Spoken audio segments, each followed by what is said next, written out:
Здравствуйте, дорогие рукодельницы! Сегодня будем делать что-то красивое из некрасивых лоскутков невзрачных.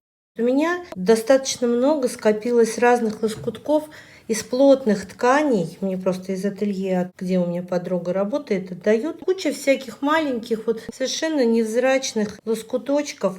И я хочу их потратить куда-нибудь, хотя бы частично. Я их прогладила и буду шить. Я вырезала квадратик. Ну, можно любую ткань совершенно, но вот у меня белый много, обычная тут бязь. И я буду шить из этих вот кусочков крейзи. Начну с этих. И вот так вот прямо все 3 ткани прошиваю. Прошила и разглаживаю. Здесь я обрежу поровнее. И этот вот так обрежу.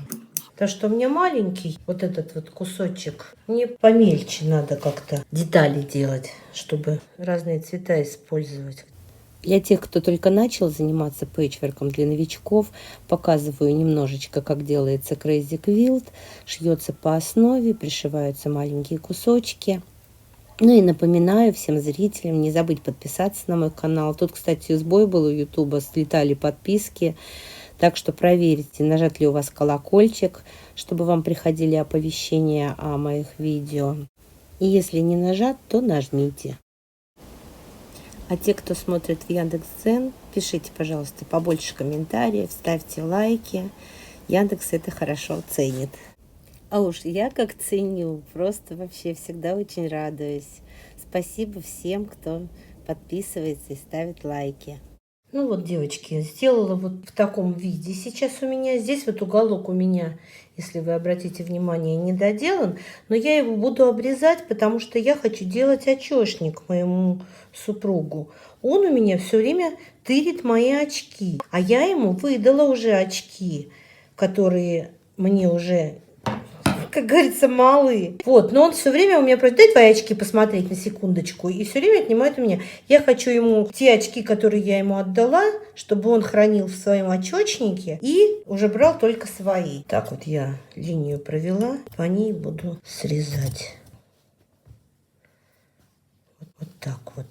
Теперь я по краю зигзагом просто прошлась зигзагом для того, чтобы мои вот эти вот ткани, которые по краям, чтобы они у меня не мотылялись, не трепались, а немножечко зигзаг их будет сдерживать. Что я буду делать дальше? Я мыльцем размечаю на секторы разные. Вот я здесь уже тоже провела линию. И я взяла вот нитки. Это мулине я сделала в 3 нитки. И буду вышивать секторами. Мне давно хотелось попробовать что-нибудь расшить в японской технике сашико. И я вот здесь решила это попробовать. У меня сын самостоятельно изучает японский. Вдруг ему захотелось.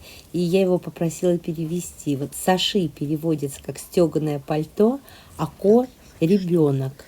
Ну, то есть вот попытаться надо сопоставить, что это все вместе значит. Кстати, Бору он тоже мне перевел, я попросила, переводит, просто тряпка переводится. Но я думаю, что это не тряпка, а лоскуток.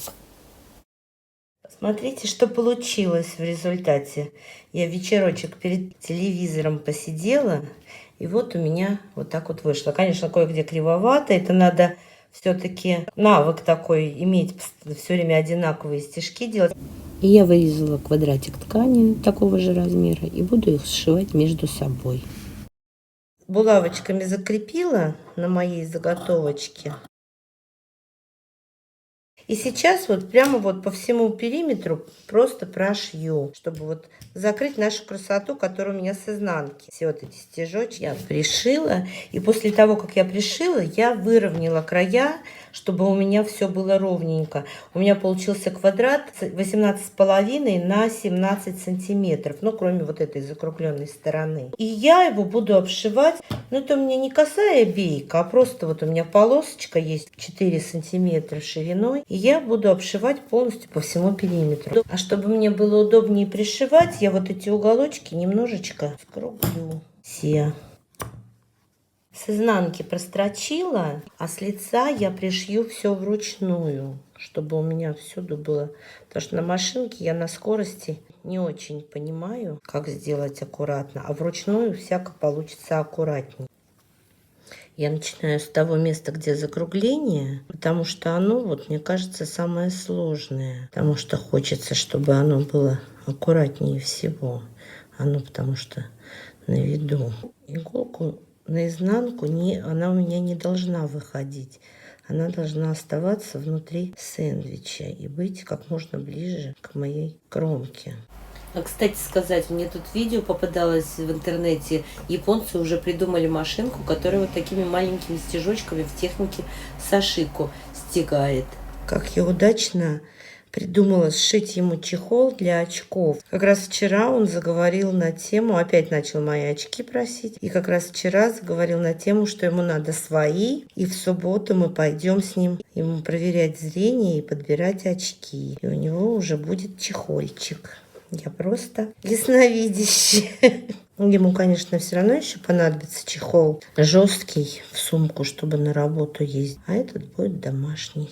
Вот, окантовочку я пришила. Посмотрите, что получилось. С этой стороны вот так, с этой вот так. Теперь мне надо вот по вот этой линии вот здесь вот зашить. Я вот так вот сколола булавочками. И теми же нитками мулине, которыми я здесь вот делала расшивку, буду шить. Я буду прям через край. Шью обметочным стежком через край. Быстро, легко. Единственное, смотрю, чтобы и сзади тоже в отметку попадал только кант, чтобы все аккуратно выглядело. Я специально не стала этот момент ускорять, чтобы кто не умеет, посмотрел и научился. После завязывания узелка нитку продеваю внутрь, а только потом обрезаю. Ну вот, готово, все сшила, мне нравится. Мужу моему тоже очень понравилось. Я решила еще здесь вот по краю сделать тоже такую же обметочку, потому что мне показалось, что так будет лучше, более законченный вид тогда получается у очечника. Конечно, слегка кривовато получилось, но это я первый раз так делаю. Я хочу померить своими очками, как будет это дело с очками. Вот здесь вот, где у меня палец, заканчиваются очки. То есть по размеру хорошо. Я думаю, что у мужа они будут немножечко покрупнее и оправа потолще. Место тут есть. Если вам понравилось это видео, ставьте лайк, пишите комментарии свои. Я всегда с удовольствием их читаю. По возможности стараюсь отвечать. Вот. Не забудьте подписаться, если вы еще не подписаны. И спасибо всем, кто досмотрел до конца.